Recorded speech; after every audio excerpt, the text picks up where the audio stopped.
오늘 우리에게 주신 말씀은 빌립보서 1장 1절부터 11절까지의 말씀입니다. 빌립보서 1장 1절부터 11절까지의 말씀. 우리 한 절씩 교독합니다. 그리스도 예수의 종 바울과 디모데는 그리스도 예수 안에서 빌립보에 사는 모든 성도와 또한 감독들과 집사들에게 편지하노니,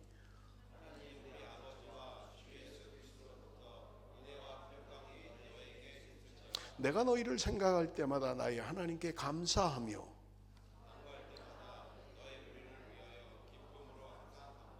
너희가 첫날부터 이제까지 복음을 위한 일에 참여하고 있기 때문이라.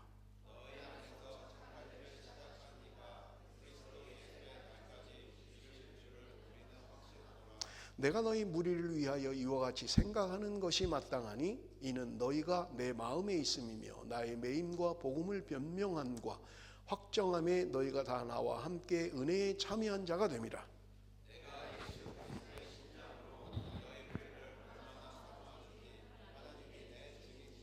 내가 기도하노라. 너희 사랑을 지식과 모든 총명으로 점점 더 풍성하게 하사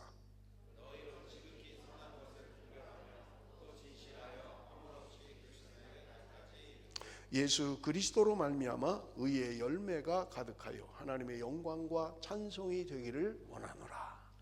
아멘. 우리 엊그제부터 빌립보서를 묵상하고 있습니다. 여러분, 빌립보서를 묵상하면서 제가 설교를 준비하면서 그런 마음이 들었어요. 매일 성경을 따라서 설교하지 말고 빌립보서를 그냥 끝까지 강해 설교를 할까, 그런 마음이 있었습니다. 일부 예배 때는 또 누가 아멘 그러더라고요. 그래서 아직 정하지는 못했습니다. 아직 정하지는 못했고요. 제 마음에는 그런 마음이 있어요. 이거 그냥 우리 매일 성경 따라서 설교하는 거 말고 빌립보서를 그냥 1장부터 4장까지 강의 설교를 할까, 그런 마음도 있습니다. 그만큼 저는 빌립보서를 설교하는 것을 아주 기쁘게 생각합니다. 여러분, 지금 바울이 이 편지를 쓰고 있는 것은요, 감옥에서 쓰고 있는 거예요.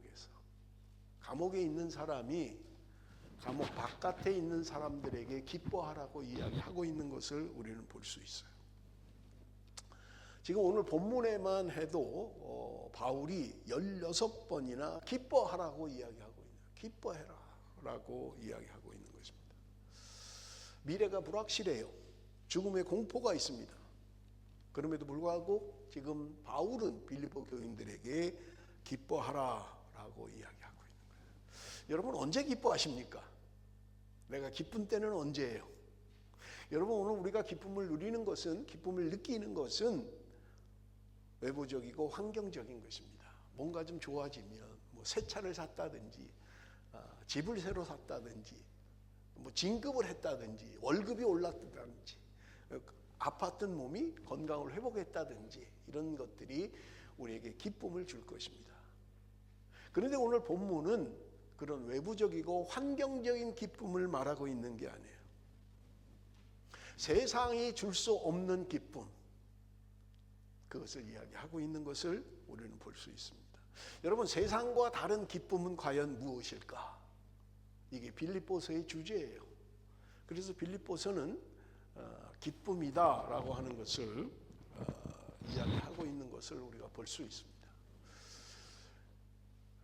세상이 줄 수 없는 기쁨, 외부적이고 환경적인 기쁨이 아니라 오늘 우리 안에 그런 기쁨을 이야기하고 있다는 말입니다. 여러분, 오늘 빌립보서 첫 시간이기 때문에 빌립보 교회가 설립된 배경, 그리고 지금 바울이 빌립보 교회에 대하여 쓰고 있는 이 편지의 내용, 이런 것들을 좀 우리가 먼저 살피고 그리고 함께 은혜를 나누기를 원합니다. 여러분, 빌립보 교회가 설립된 배경은 여러분 사도행전 16장에 기록되어 있어요. 여러분들이 보시면 16장에 기록되어져 있는 것을 우리가 볼 수 있습니다. 사도 바울이 2차 전도 여행 때에 드로아에 갔을 때 환상을 보게 됩니다.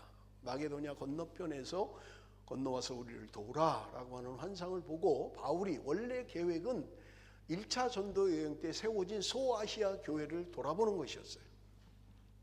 마이크를 좀 바꿔주시면 좋겠네요. 계속 이게 안 잡히네요. 그런데 하나님이 그에게 환상을 주셨고 마게도냐로 건너가서 도우라라는 환상을 통해서 그는 선교에 바꿔서 이제 유럽 쪽으로 그렇게 전하는 것을 우리가 볼 수 있습니다.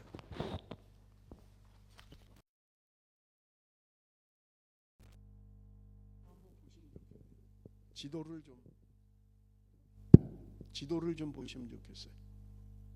여러분 이것이 지금 안디옥을 거쳐서 더베, 루스드라 거쳐서 드로아에 가서 환상을 보게 됩니다.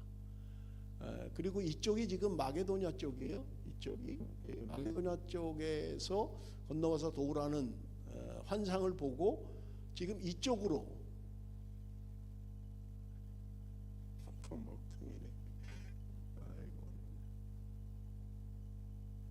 이쪽으로 지금 아시아 쪽으로 복음을 전하려고 했던 계획을 처음 쓰는 거라 제가 이게 좀 익숙지 않아서 잘 작동이 안 되네요. 아시아 쪽으로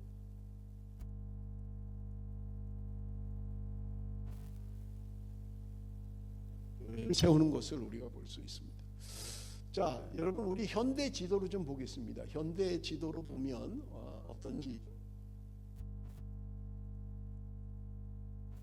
지금 이곳에 있는 것을 볼 수 있고요. 이쪽이 지금 이쪽이고요. 그리고 여러분 바울이 이탈리아 로마까지 여행을 간 것을 우리가 볼 수 있습니다. 이 굉장히 중요한 거예요. 마게도냐의 첫 성이었고 유럽 쪽으로 복음을 전하는데 아주 중요한 역할을 하는 것을 우리가 볼 수 있어요. 빌립보 교회뿐만 아니라 이쪽에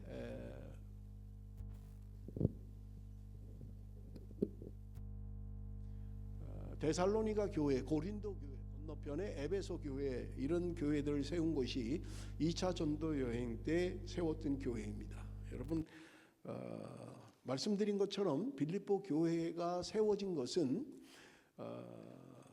하나님의 뜻이었어요. 저는 말씀을 준비하다가 왜 하나님이 바울의 전도 계획을 바꿨을까? 왜 환상을 통해서 바꿨을까? 바울이 1차 전도를 하고 2차 전도 계획을 세울 때 자기 생각대로 한 거 아니잖아요. 적어도 기도하고 2차 선교여행을 어디로 갈 것인가 생각했을 것이고 그의 생각은 1차 전도여행 때 세워진 아시아에 있는 교회들을 한번 좀 돌아보면 좋겠다 하는 생각을 가지고 있었던 거예요. 그것이 뭐 개인적인 생각도 아니고 무슨 인간적인 생각도 아니고요. 그런데 하나님은 그가 2차 선교여행을 떠났을 때 드로아라고 하는 곳에서 새로운 환상을 주셨다는 거예요. 도대체 이게 뭘까?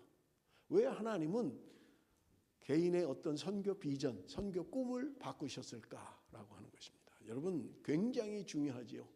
왜냐하면 여러분 우리가 예수님이 누가복음 마지막에도 보면 예수님이 말씀하시잖아요. 너희가 이 성을 떠나지 마라. 하늘로부터 능력을 입히울 때까지 이 성을 떠나지 말라고 했고 그 성은 예루살렘 성이었어요.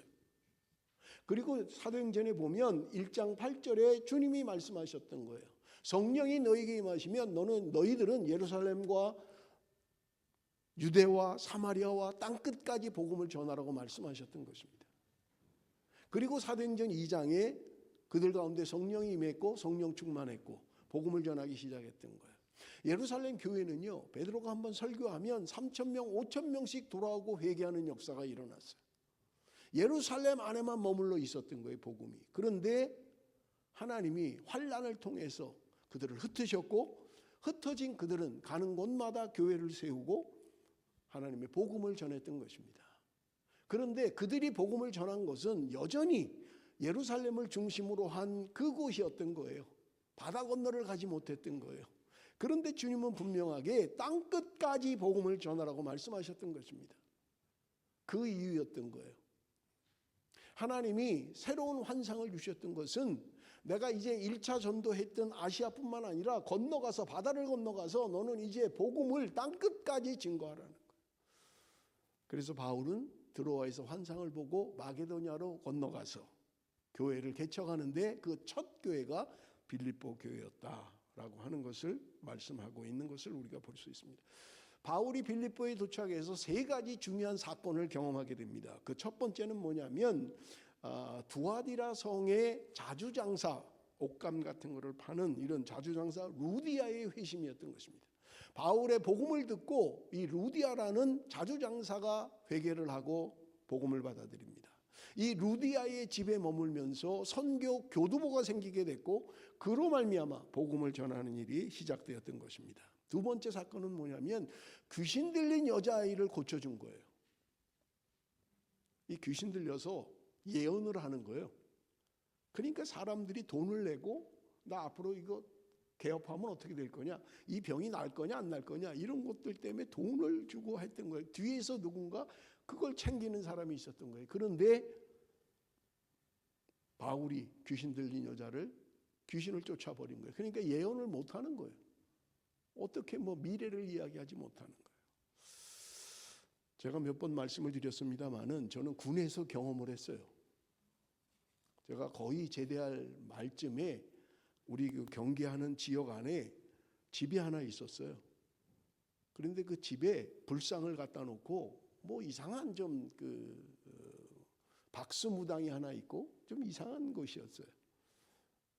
제가 제대 얼마 안 남겨놨을 때인데 우리 밑에 있는 애들이 거기를 간 거예요. 왜냐하면 음식이 많이 남아요. 한 일개 분대가 나가서 경계를 하기 때문에 음식이 많이 남아요. 그러면 이제 버리기가 아까우니까 그 집에 갖다 줬던 거예요. 뭔지도 모르고 이거 남았는데 음식 좀 드시면 좋겠다고. 그러니까 이분이 음식은 공짜로 먹고 그러면 자기도 또 뭘 주기도 하고 이렇게 물물 교환이 이루어지기도 했어요. 그런데 어느 날 이분이 그 음식 가지고 간 애들한테 예언을 한 거예요. 너가 어떻고 너가 어떻고 너는 과거에 이러고, 그러니까 자기가 모르는 놀라운 일들을 알게 된 거예요. 그러니까 저한테 막 쫓아와 가지고요. 황 병장님, 저 밑에요 기가 막히게 맞춥니다. 한번 가보세요 그러더라고요. 뭘 그렇게 기가 막히게 맞히는데 다 맞힌다는 거예요. 그래서 제가 갔잖아요. 거기 뭘 맞히는데 도대체 뭐를 맞히냐 네가. 근데요 깜짝 놀랐어요. 저를 딱 보는 순간 뭐라 그러냐면 당신 속에는 예수밖에 없네 딱 그러는 거예요. 내가 교인이라고 말도 안 했고 아무 정보를 준 것도 없고 그냥 딱 보더니 당신 속에는 예수밖에 없네 그러는 거예요. 그 정도면 저도 그냥 기독교 아니면 불교 그 당시에 그랬으니까 별로 놀라지 않았을 건데 그 다음 말이 정말 저를 놀라게 했어요. 감리교인이구만 그러는 거예요. 깜짝 놀랐어요. 기독교 안에 교파가 얼마나 많아요. 그런데 감리교인이구만 딱 그러는 거예요. 그 사람한테요 서울에서 전곡이었거든요. 서울에서 교수들이 막 돈을 보따리로 싸와서 국회의원이 막 돈을 보따리로 싸갖고 오는 거예요. 묻는 거예요. 요번 내가 나가면 당선이 되겠냐 안 되겠냐. 요번에 내가 진급을 할 수 있겠느냐 없느냐. 그거 하는 거. 그때 그때가 언제입니까? 70년대 후반인데 500만 원, 1000만 원씩 들고 와서 하는 거. 그거 한마디 들으려고. 귀신 들린 사람. 그래서 누군가 돈을 챙기는데 바울이 그 귀신을 쫓아내버린 거예요. 그러니까 주인이 얼마나 억울해요. 이제 점을 못 치는 거예요. 예언을 못 하는 거예요. 미래를 알려줄 수가 없는 거예요. 그러니까 그들을 감옥에 가두어 버린 거예요. 바울이 감옥에 갇혔어요. 복음을 전하다가 귀신 내쫓아주고 지금 감옥에 갇혀 있는 거예요. 그들이 감옥에 갇혔지만 기도하고 찬송할 때 성경은 이야기합니다. 사도행전 16장 여러분 나중에 읽어보세요. 묶여있던 쇠사슬이 풀려졌다고 이야기합니다. 감옥 문이 열려져 버린 거예요. 그러니까 간수장이 깜짝 놀란 거예요. 책임이 자기한테 있는데 감옥 문이 열렸으니까 이거 죄수들이 도망갔으면 결국 자기가 책임을 져야 되는데 자기가 자결하려고 했던 거예요. 내가 차라리 죽는 게 낫겠다. 자결하려고 했던 거예요. 그런데 바울이 아니야 우리 안 나갔어. 여기 있어 그냥. 여기 있으니까 죽지 마. 그러지 마. 그러니까 이 간수장이 회개하고 예수를 믿고 바울을 극진히 대접합니다. 빌립보 교회는 이런 사람들로 말미암아 시작된 교회인 것입니다. 자주장사 루디아, 감옥의 간수장, 이름도 없습니다마는 간수장, 예수 믿고 변화된 사람, 이런 사람들이 빌립보 교회를 시작하게 된 것을 우리는 볼 수 있습니다. 여러분, 빌립보서는 편지잖아요. 편지. 바울이 지금 빌립보 교인들한테 편지한 거예요. 도대체 왜 바울은 빌립보 교회에 편지를 쓰게 됐는가라고 하는 것입니다. 여러분, 지금 편지를 쓴 것은요, 빌립보 교회가 형성된 이후에 10년 후에 편지를 쓴 거예요. 바울이 지금 로마 감옥에 갇혀 있어요. 그런데 이 빌립보 교회는요, 굉장히 감성이 풍부한 교회예요. 바울이 와서 우리를 전도하고 교회가 형성되고, 그러니까 바울이 지금 로마 교회에 갇혔다라는 소식을 듣고 지금 헌금을 해가지고 바울이 겨울에 얼마나 추울까, 가서 좀 도와주면 좋겠다, 시중을 들면 좋겠다. 그래서 빌립보 교회 담임 목사인 에바브로디도를 지금 헌금을 가지고 가서 당신이 옥바라지를 좀 하면 좋겠습니다. 바울이 지금 이 겨울에 얼마나 춥겠습니까? 그래서 에바브로디도가 지금 로마에 갇혀 있는 바울을 시중 들러 왔던 것을 이야기하고 있는 것입니다. 그러니까 바울이 얼마나 고마워요. 지금 내가 감옥에 갇혀 있는데 빌립보 교회가 나를 잊지 않고 이렇게 후원하고 나를 잊지 않고 이렇게 도와주니 내가 빨리 편지를 좀 써야 되겠다라는 마음을 가졌던 것입니다. 그런데 여러분, 이 에바브로디도가 큰 병에 걸립니다. 중병에 걸려요. 이 죽을 사경을 왔다 갔다 하는 거예요. 그러니까 바울이 너무 미안했던지 기도를 많이 한 것 같아요. 하나님 살려주셔야 됩니다. 에바브로디도 고쳐주셔야 됩니다. 그런데 바울의 기도 덕분인지 그는 중병에서 놓게 되고 고침을 받았던 것입니다. 그러니까 바울이 내가 빨리 너 빌립보로 돌아가라. 왜냐하면 빌립보 교인들이 얼마나 걱정을 하겠냐고요. 담임 목사님을 보내놓고 거기서 병들었다 그러니까 얼마나 그 사람들이 기도하고 얼마나 힘들겠어요. 그러니까 너 빨리 돌아가는 게 좋겠다. 그게 편지를 쓰게 된 두 번째 이유입니다. 빌립보서를 쓰게 된 세 번째 이유는요, 빌립보 교회 안에는 여성 지도자들이 많았던 것 같아요. 여러분, 성경에 보면 유오디아와 순두계라고 하는 여자가 빌립보 교회에 아주 주동적으로 헌신하고 섬기고 했던 사람인 것 같아요. 그런데 문제는 이 두 사람이 뭐가 안 맞아요. 이게 그러니까 일은 열심히 하는데 둘 다 참 대단한데 안 맞는 거예요. 목적이 다른 거예요. 그러니까 자꾸 티격태격하고 문제가 생기는 거예요. 그러니까 바울이 지금 편지를 쓰면서 이야기합니다. 두 마음을 품지 말고 한 마음을 품어라. 그렇게 편지를 쓰는 이유가 되었던 것입니다. 그래서 바울은 이러한 이유 때문에 빌립보서를 쓰게 됐고 빌립보 성도들에게 편지를 한 것입니다. 자, 그러면 빌립보서의 특징을 우리가 좀 알아보면 좋겠습니다. 여러분, 빌립보서는요, 교리적인 이야기보다는 실제적인 신앙의 이야기가 훨씬 많은 것을 우리가 볼 수 있습니다. 도대체 예수 그리스도의 복음이 실제로 성도들의 삶에 어떤 영향을 미칠 수 있는가라고 하는 것입니다. 그 구체적인 것을 보여주는 게 빌립보서다, 그 말입니다. 그래서 바울은 지금 편지를 통해서 중요하게 이야기하는 게 뭐냐? 주 안에서 기뻐하라는 거예요. 오늘 우리 찬양팀이 주 안에서 기뻐해. 제가 정보를 아무것도 안 줬거든요. 우리 이병선 자매 미리 봐요? 목사님이 이번 주에 뭘 설교할지 미리 알아요? 안 돼. 왜냐하면 거의 제가 매일 성경 순서대로 하니까 빌립보서 설교하는구나. 나는 무슨 영감을 받아서 또 환상을 보고 그렇게 하는 줄 알았더니 그렇지. 매일 성경만 보면 대충 알죠. 오늘 목사님 본문이 어디라는 걸. 이따가 그래서 제가 바꿨어요. 찬양을. 설교 끝나고 주 안에서 기뻐해. 저는 찾으려고 해도 뭐 없더라고요. 기쁨 뭐 아무리 찾아도 또 내가 알아야 되는데 모르는 찬양은 또 할 수가 없잖아요. 그래서 제가 다른 찬양을 준비했다가 오늘 찬양하는데 이거다. 오늘 설교 끝나고 이 찬양을 해야 돼. 주 안에서 기뻐해. 이따가 설교 끝나고 우리 부르도록 하겠습니다. 바울이 주 안에서 기뻐하라는 말을 수없이 하고 있는 거예요. 말씀을 드렸습니다마는 우리가 기쁨이라고 하는 것은 외부적이고 환경적인 것에 우리는 많은 생각을 가지고 있는 거예요. 그리고 더군다나 지금 바울은 감옥에 갇혀 있는 상황이에요. 여러분, 우리가 전도하기 좋은 게 뭐예요? 내가 예수 믿고 병을 고쳤습니다. 예수 믿고 사업이 잘 됐습니다. 예수 믿고 말 안 듣던 자식이 주 앞에 돌아왔습니다. 이런 것들이잖아요. 그런데 바울은 지금 예수 잘못 믿으면 감옥에 갇힙니다. 이게 전도가 되겠냐고요, 지금.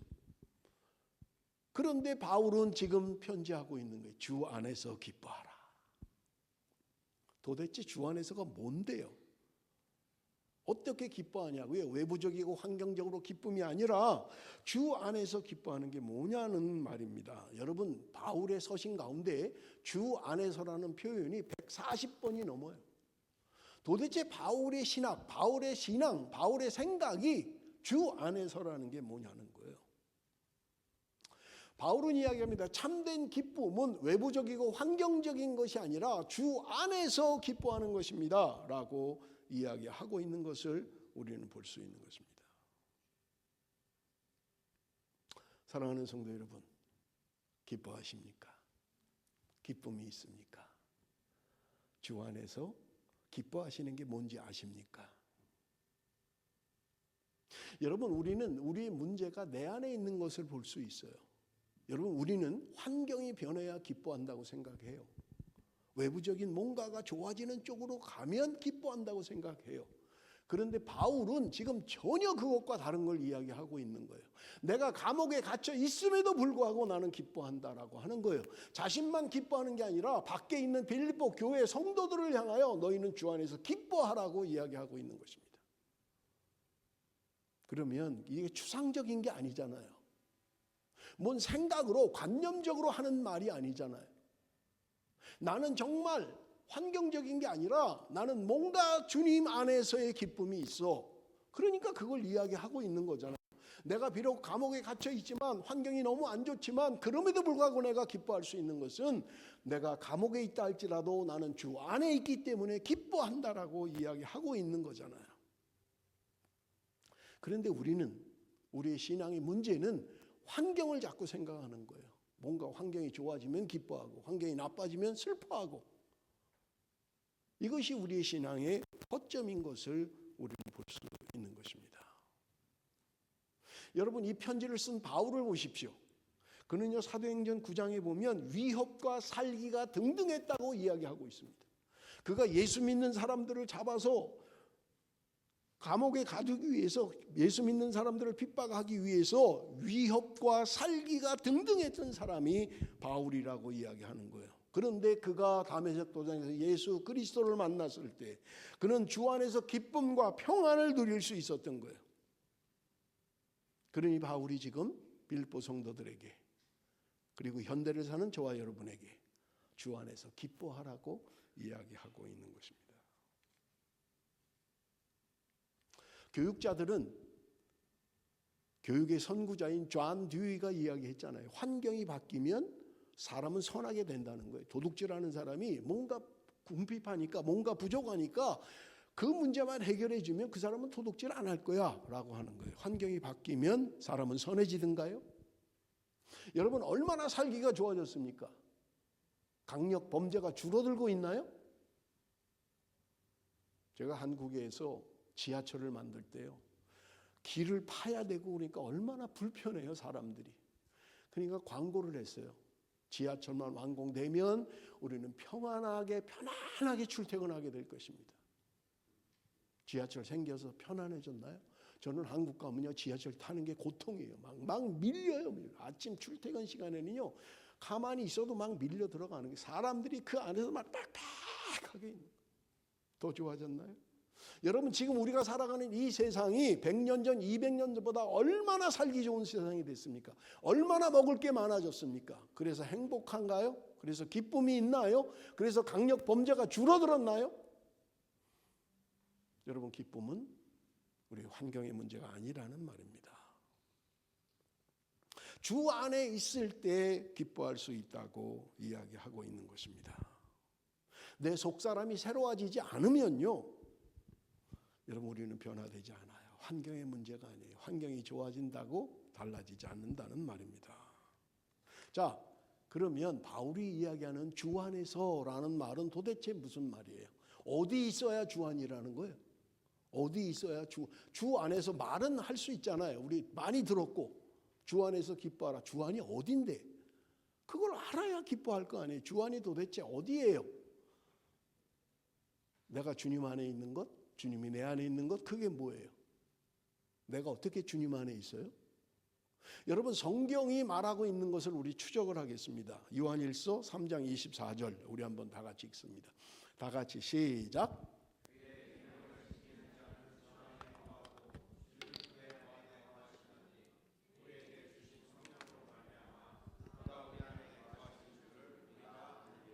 주 안이라고 하는 것을 성경이 말씀하고 있습니다. 그의 계명들을 지키는 자는 주 안에 거하고, 계명을 지키면 주 안에 있다는 거예요. 말씀대로 살면 주 안에 있는 사람이라는 거예요. 말씀에 순종하면 주 안에 있는 사람이라는 거예요. 반대는요? 내가 말씀에 순종하지 않으면, 말씀을 지키지 않으면 나는 주 밖에 있는 사람이에요. 주 안에 있는 사람 아니에요. 그런데 내가 주 안에 있는 걸 어떻게 알 수 있느냐? 오늘 요한일서 3장 24절은 이야기합니다. 우리에게 주신 성령으로 말미암아 그가 우리 안에 거하시는 줄을 우리가 아느니라. 성령이 내가 주 안에 있는 걸 알게 해준다는 거예요. 나의 어떤 센스나 나의 어떤 경험이나 나의 어떤 이성이 알게 하는 게 아니라 성령이 내가 주 안에 있는 것을 알게 하신다는 거예요. 그렇다면 여러분, 나는 말씀을 지키는 자인가? 나는 말씀에 순종하는 자인가? 말씀을 따라 사는 자인가? 여러분 스스로 자문자답을 해보시면 나는 주 안에 있는지 주 밖에 있는지 여러분 대번에 알 수 있는 것입니다. 성경은 한 군데만 더 봅니다. 요한일서 2장 5절입니다. 요한일서 2장 5절 다 같이 시작. 누구든지 그의 말씀을 지키는 하나님의 사랑이 참으로 그 속에서 온전케 되었나니 이로써 우리가 저 안에 있는지를 아노라. 말씀을 지키는 자는 하나님의 사랑이 참으로 그 속에서 온전케 된다는 거예요. 그로 말미암아서 우리가 저 안에 있는 것을 안다는 거예요. 내가 주 안에 있는 것을 안다는 거예요. 하나님의 말씀을 지키면, 하나님의 말씀 따라 살면 내가 주님 안에 있는 것 알게 된다고 말씀하고 있는 것을 우리가 볼 수 있습니다. 주님이 성령이 내 안에 계신다는 거예요. 주님의 자녀라고 하면서 그의 뜻을 행치 않으면 성경은 분명하게 이야기합니다. 거짓말하는 자여 진리가 그 속에 없다. 요한일서 2장 4절 말씀. 말씀대로 살지 않으면 나는 주 안에 있는 거 아니라는 거예요. 거짓말하는 자라는 거예요. 우리에게 말씀하시는 것대로 행해야 된다고 성경은 우리에게 말씀하고 있는 것입니다. 바울은 오늘 본문을 통해서 많이 이야기하는 게 뭐예요? 종, 성도, 예수 안에서라고 하는 단어들이에요.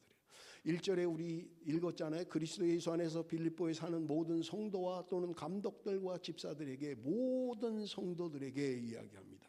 여러분, 안 믿는 사람에게 하는 말이 아니에요. 빌립보서는 안 믿는 사람을 전도하기 위해서 기록된 말씀이 아니에요. 예수 안에 있는 사람, 예수 믿는 사람들에게 주시는 메시지라는 말입니다.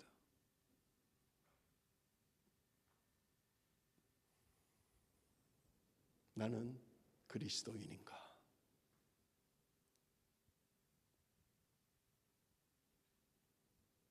여러분, 그리스도인은 어떤 사람입니까? 오늘 본문 7절에 말합니다. 너희가 다 나와 함께 은혜에 참여한 자가 됨이라. 너희가 다 함께 은혜에 참여한 자가 되었다는 거예요. 사랑하는 성도 여러분, 은혜가 무엇입니까? 은혜가 뭐예요? 우리 참 많이 얘기하는 거 아니에요? 뭐 교회 안에 뭐 은혜라는 단어를 수없이 사용하잖아요. 은혜지요. 은혜로 되었지요. 은혜로 여기까지 왔지요. 뭐 은혜라는 말을 뭐 그냥 입에 달고 살잖아요. 은혜가 뭡니까? 받을 자격이 없는 사람이 사람에게 베풀어지는 호의, 그게 은혜예요. 나는 받을 자격이 없어요. 그런데 내가 그것을 받을 때 은혜라고 이야기합니다. 여러분, 가장 중요한 게 뭐예요? 난 무엇으로 구원받았습니까? 우리는 쉽게 이야기합니다. 믿음으로 구원받았다고 이야기합니다. 믿음으로. 여러분, 속지 말아야 될 게 있어요. 그 믿음을 내가 믿나요? 믿음으로 구원받는데 그 믿음이 내가 선택해야 돼요? 내가 결정해야 돼요?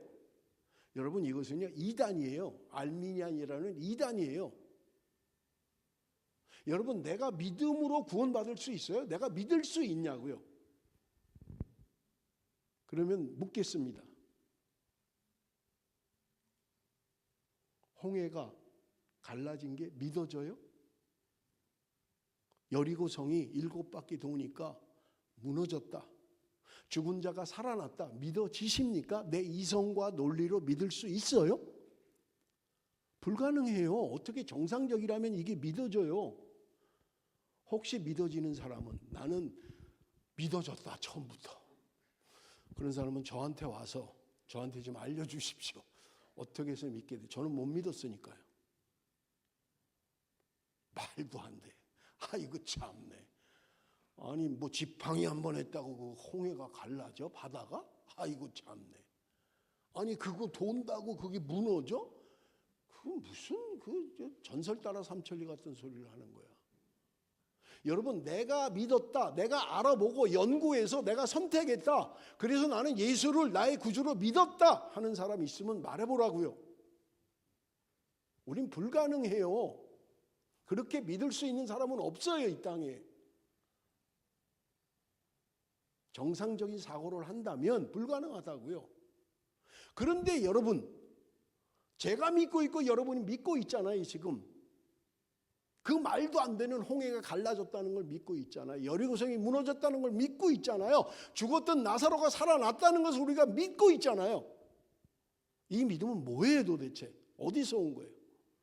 여러분 내가 판단하고 내가 선택하고 내가 취사 선택해서 내가 알아보고 지적 동의를 해서 내가 믿음을 가진 게 아니라는 거예요. 여러분 성경은 우리에게 분명하게 말씀하고 있는 거예요. 은혜로 우리가 구원함을 받았다는 거예요.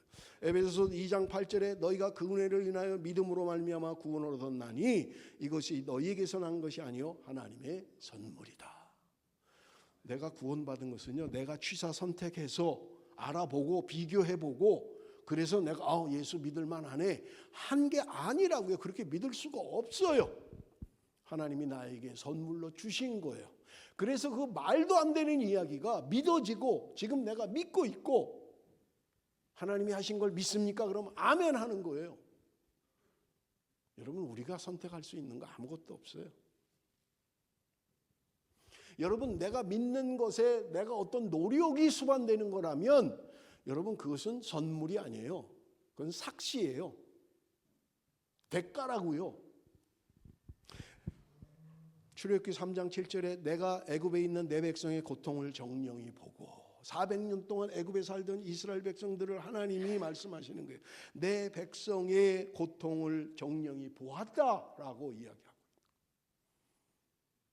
그들이 불순종해서 하나님 말씀대로 살지 않아서 그렇게 힘들고 어려운 세월을 지내지만 하나님은 그들을 향하여 그들은 내 백성이다 라고 말씀하고 있다고요. 그렇게 말도 안 듣고 예수 믿은 지가 그렇게 오래됐는데도 섬길 줄도 모르고 대접받는 것만 알고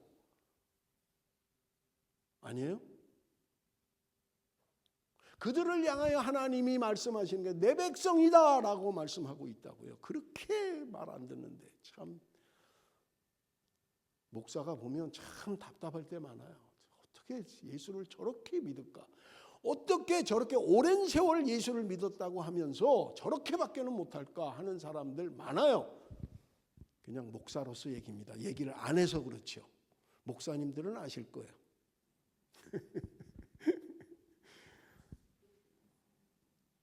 좀 달라져야 되잖아요.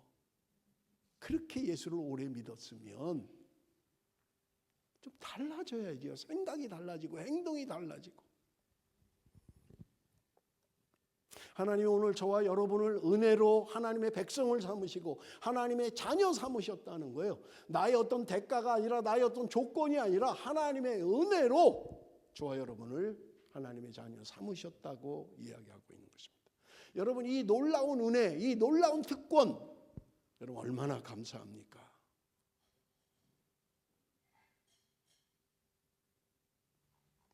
바울은 이야기합니다. 모든 성도라고 이야기해요. 1절부터 모든 성도. 성도가 무엇입니까? 성도. 여러분 영어로는 saint라고 이야기하죠. 성도는요 한문이잖아요. 거룩할 성 무리도. 거룩한 무리가 성도예요. 거룩한 무리가. 모든 성도라고 하는 그 성도는 구별된 사람, 뭔가 좀 다른 사람을 이야기하는 거라고요. 우리가 세상 사람과 똑같다면, 세상에 추구하는 것과 똑같은 걸 추구하고 있다면 뭐가 다른 거예요 도대체? 우리 안에 뭐가 다른 거예요? 여러분 성도는 구별된 사람을 말하는 것입니다. 분리된 사람을 이야기하고 있는 것을 우리가 볼 수 있습니다. 그래서 레위기 11장 45절, 베드로전서 1장 16절에 내가 거룩하니 너희도 거룩하라고. 하나님이 내가 거룩하니까 너희도 거룩해야 돼 라고 말씀하는 거예요. 한 달 전인가요? 여기 김양재 목사님 큐티 세미나 왔죠. 3일인가 집회하는데 마지막 날 제가 깜짝 놀랐어요. 이 목사님이 마지막 날 하는 말이 뭐냐면 그리스도인의 목표는 행복이 아닙니다. 그리스도인의 목표는 거룩입니다. 깜짝 놀랐어요. 이렇게 얘기하는 사람 거의 못 들었어요.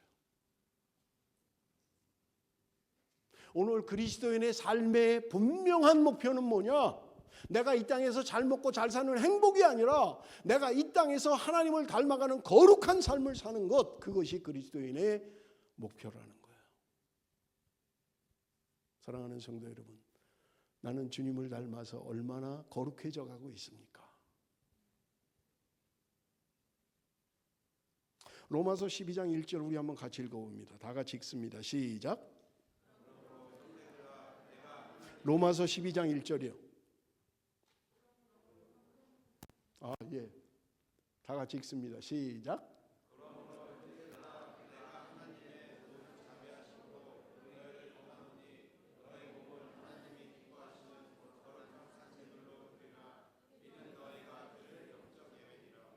너희는 이 세대를 본받지 말고 오직 마음을 새롭게 함으로 변화를 받아 하나님의 선하시고 기뻐하시고 온전하신 뜻이 무엇인지 분별하도록 하라. 너희는 이 세대를 본받지 말라는 거예요. 무슨 말입니까? 이 시대의 가치관, 이 시대의 정신을 따라 살면 안 된다는 거예요. 하나님의 뜻을 분별하라고 말씀하고 있는 것입니다. 그래서 빌립보서 3장 20절은 이야기합니다. 오직 우리의 시민권은 하늘에 있는지라. 우리의 시민권은 하늘에 있다는 거예요. 이 땅에 발을 디디고 살지만 우리는 이 땅의 법칙대로 사는 사람이 아니라 하늘의 법칙을 가지고 하늘의 시민권다운 삶을 살아야 된다고 이야기하고 있는 것을 우리는 볼 수 있는 것입니다.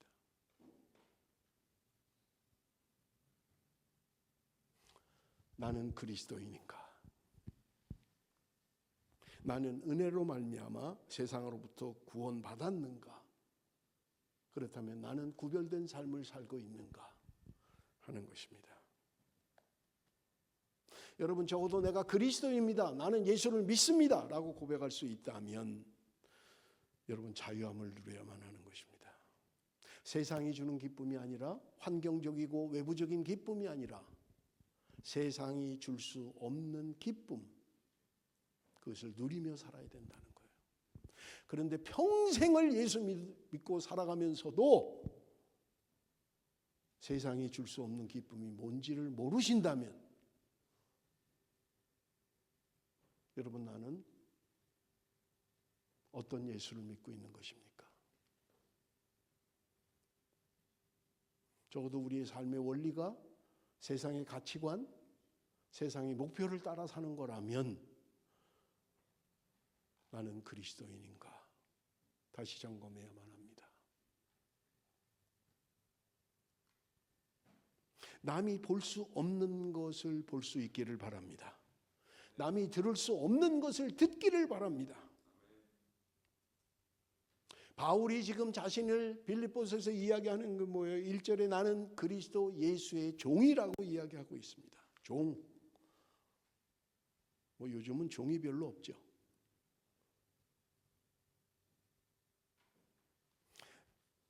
여러분 이스라엘에는 종이 있었어요. 종이 있었다고요. 팔고 사는 거예요. 돈 주고 팔고 돈 주고 사요. 그 종은요 자기 의견이 전혀 없어요. 주인이 하라는 거 하는 거예요.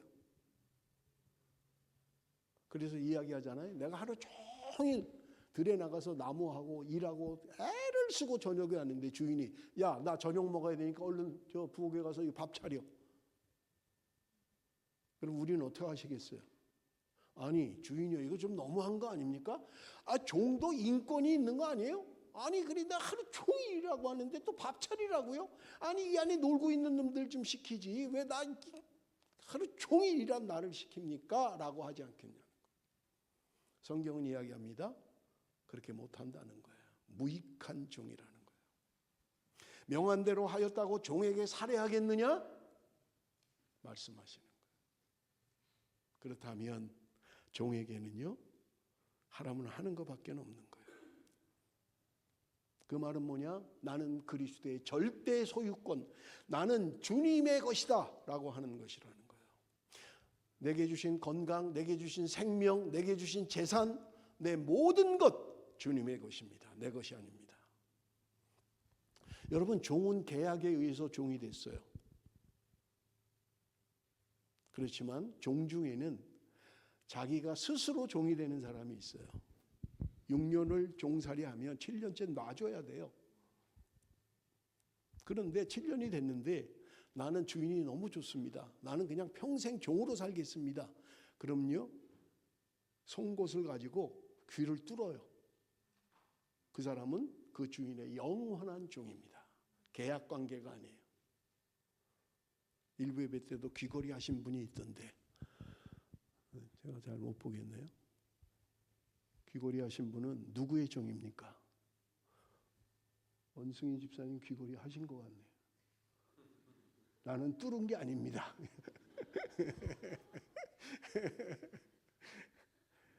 나는 내 남편의 종입니다. 근데 종이 요새 더 큰 소리 치더라고요. 종이 더 큰 소리 쳐. 내가 뭐 구체적으로 얘기는 안 하겠습니다.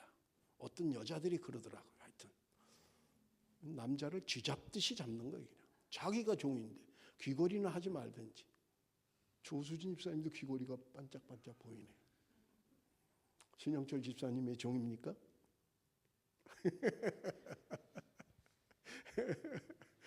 요새는 남자들도 귀 뚫고 다니더라고요. 그분은 확실히 그리스도의 종이죠. 나는 절대 주님의 소유입니다. 나는 내 소유가 아닙니다. 이게 종의 의미. 고린도서 6장 20절에 값으로 산 것이 되었으니 주님이 나를 값 주고 샀다는 거예요. 넌 내 거야. 네 맘대로 하면 안 돼. 이제 너는 내가 샀어. 이게 그리스도인이라고요. 내 맘대로 할 거 아무것도 없어요. 주님이 나를 샀다니까요. 십자가에 달려 돌아가시고 피값으로 나를 사신 거예요. 그 앞에 내가 뭘 주장할 게 아무것도 없어요. 주님 앞에. 주인이 하라면 하는 거예요. 선택권이 없습니다. 종은요, 주인에게 절대 순종하겠습니다. 내 생각, 내 뜻 중요하지 않아요. 주인이 하라 그러면 하면 돼요. 알겠습니다. 그렇게 하겠습니다. 주인이시여, 내 생각에는 이런 것 같지 않습니다. 이건 종의 자세가 아니에요. 종은 알겠습니다. 그렇게 하겠습니다. 저는 평생 종으로 살지 못한 게 있어요. 선교사로 가라는 건 저는 절대로 거절했어요. 아무리 생각해도 나는 선교사의 자질도 기질도 자격도 없다 생각했어요.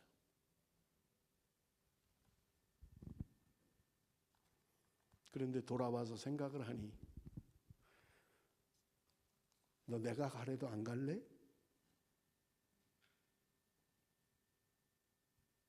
내가 너한테 원하는 건데 나를 위해서 좀 갈 수 없겠니? 주님이 오늘 저와 여러분에게 요구하신다면